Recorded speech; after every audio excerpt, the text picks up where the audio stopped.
you don't know whether it's outside factors that are causing less joy. You don't know if it's the job itself. What were the key indicators for you that said, I need to get out of being a lawyer?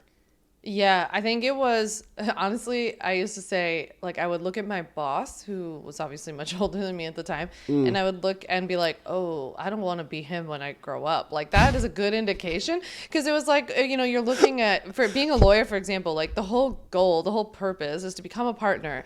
And I'm like sitting there like, okay, so you become a partner and you work more hours and your life is like more miserable. There's no like payoff. I think it's particularly weird for me because my husband is a professor. And so there, you work your butt off to become a professor. He's brilliant like you, right? And so he's brilliant. He went to elite schools. He did all of this stuff. But once he gets tenure, there's like this massive payoff, right? And he can do the research he loves and all of this. And I was like, what is this for me? Like I become partner and then my life is worse. So that was like one indicator was that I didn't want the growth opportunities, which I think is probably a bad sign. And I think that the other is that when you try a lot, because to your point, you're right. It's like, you don't know, like I tried a smaller law firm, for example. I thought, okay, maybe it's like I'm in too big of a place. I tried different types of law. I tried different bosses. Like I tried all these different things. And even it was a very Goldilocks kind of situation. I was like, oh, none of these are feeling right to me. So I gave it a go. Like I felt good leaving in the sense that I'm like, you know what? I tried. It's not like I worked one job and didn't like it. Yeah.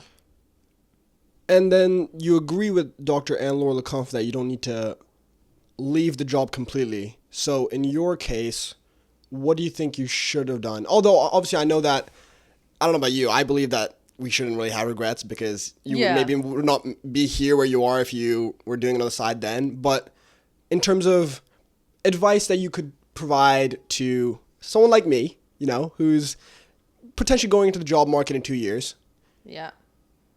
what do you think you would have done differently?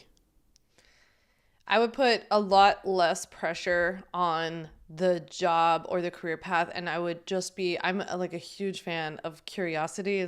Being curious is my favorite thing, my favorite trait about other people.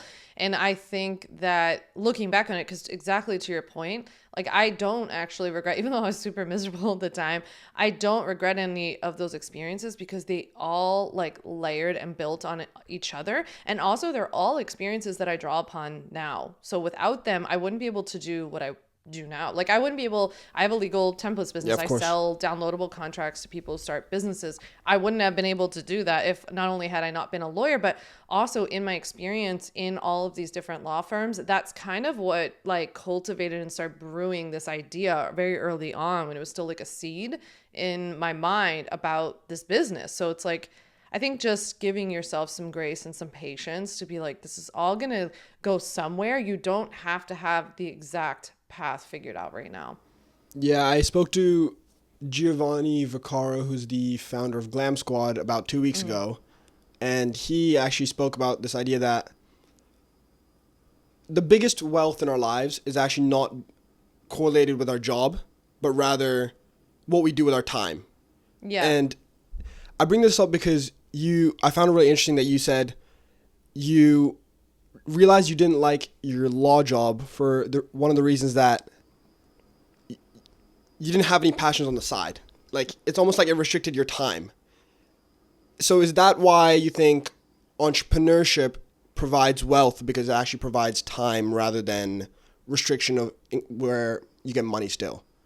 Yeah, I think this is where it's really important to know yourself and what's important to you. I'm somebody, this probably sounds crazy, but like, I don't believe that money is the only thing that we should be thinking about. I think it kind of comes with the territory when you're doing something that you love and providing a really good service or offering a good product. But for me, like my currency, my like human currency is time and flexibility. I think that was one of the things that became really apparent to me working in corporate, was that I was like, oh, I hate this. Like I hate being told like where I have to be at a certain time, that I have to sit here until 5 because it just looks good. Or, I hated that. I hated that I couldn't go for a walk at lunch, or people thought I was lazy. I didn't like that feeling of restriction. And so Yeah, that was a big selling point to me of being like, oh, if I could start my own business, then I would have that. I do think that gets romanticized a little bit too much because Yeah. in the beginning, I actually worked way more than I was even as a lawyer, you know?